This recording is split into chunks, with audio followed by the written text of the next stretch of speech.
ассалому алайкум дӯстон, хуш омадем ба шабакаи мо. Навори имрӯза яке аз беҳтарин наворҳо дар таърихи канали Паҳлавон хоҳад шуд, чунки дар ин навор мо оиди 7 муҳориба дар моҳи август гап мезанем. 7 муҳорибаи муҳим дар карьераи варзигарони машҳури тоҷик. Барои ҳамин дӯстон ҳатман дар ин навор лайк монда наворро ба дигарон паҳн кунед. Мо боша наворро оғоз мекунем. оғоз мекунем аз муҳорибаҳо дар он тарафи уқёнус, яъне дар Амрико.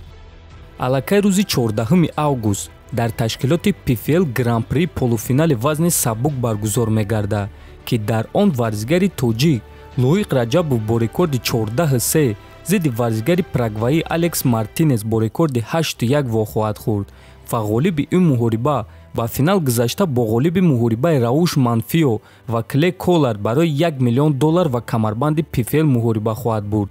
хотиррасон мекунем ки Лоиқ ва Мартинес аллакай як маротиба дар аввали мавсим вохӯрда буданд ва доваро беадолатона ғалабаро ба Мартинес доданд. акнун варзигари тоҷик Лоиқ Раҷабов ният дора исбот кунад ки дар якум муҳориба ба ӯ ноҳаққона мағлубият доданд ва ҳамчун ҷангувар ӯ аз Мартинес бақувваттар аст.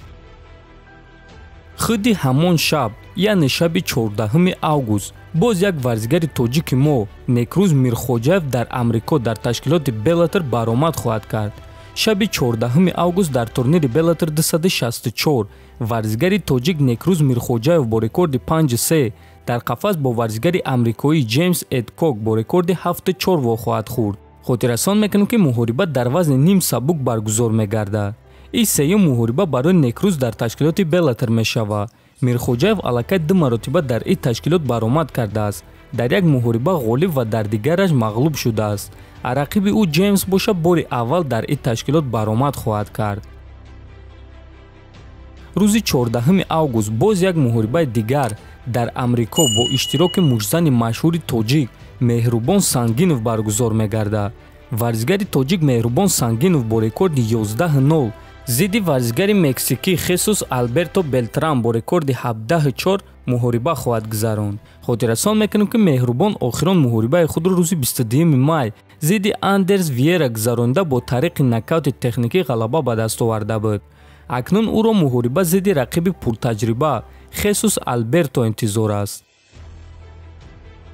рӯзи 16 август дар полуфинали Гран-при ташкилоти ACA Young варзигари тоҷик Хуршед Назаров бо рекорди 7-0 дар қафас бо варзигари рус Анзор Элгараев бо рекорди 3-1 вохоҳад хӯрд. хотиррасон мекунем ки муҳориба дар вазни 61 кг баргузор мегардад. Хуршед рекорди бебохт 7-0 дорад ва ӯ охирон муҳорибаи худро зидди варзигари қирғиз Адилет Ашимов гузаронда бо қарори ҳамаи доваро ғалаба ба даст овардааст ва акнун барои ба финал гузаштан Хуршед бояд ки Анзорро шикаст диҳад. рӯзи 20 август дар Абу-Даби муҷзани машҳури тоҷик Шавқат Раҳимов ба майдон бармегардад. варзигари тоҷик Шавқат Раҳимов бо рекорди 15-0 дар муҳориба зидди варзигари ҷопонӣ Кеничи Огава бо рекорди 25-1 вохоҳад хӯрд. муҳориба дар вазни 59 кг баргузор мегардад ва ин муҳориба барои камарбанди IBF мешавад. хотиррасон мекунем ки ҳар дуи варзигарро зарбаҳои сахт доранд. Шавқат аз 15 ғалабаи худ 12 таашро бо тариқи нокаут ва нокаути техникӣ ба анҷом расондааст. рақиби ӯ Кеничи боша аз 25 ғалабаи худ 18 таашро бо тариқи нокаут ва нокаути техникӣ ба анҷом расондааст. ва дӯстон гуфта мешавад ки моро муҳорибаи 2 нокаутёр интизор аст. рӯзи 22 август дар Русия дар шаҳри Нижний Новгород турнири Eagle FC баргузор мегардад, ки дар муҳорибаи асосии турнир варзигари тоҷик чемпиони Eagle FC дар вазни миёна Фаридун Одилов баромад хоҳад кард. варзигари тоҷик Фаридун Одилов бо рекорди 11-2 дар муҳорибаи асосии турнири Eagle FC 3 дар қафас бо варзигари бразилӣ Марсио Сантос бо рекорди 16-6 вохоҳад хӯрд. муҳориба дар вазни миёна баргузор мегардад ва ин муҳорибаи рейтингӣ мешавад. яъне дӯстон, агар ки Фаридун дар ин муҳориба шикаст хӯрад, ӯ камарбанди худро аз даст намедиҳад.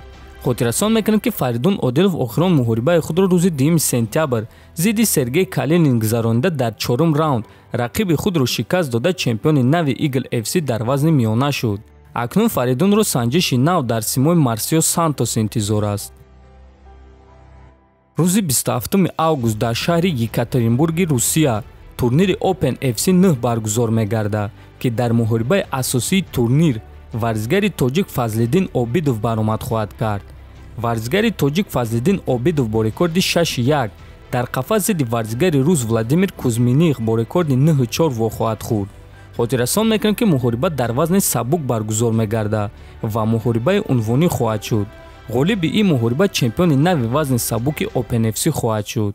мо ба ҳамаи варзигарони тоҷик танҳо ғалаба орзумандем ва бесаброна муҳорибаи онҳоро интизор хоҳем шуд.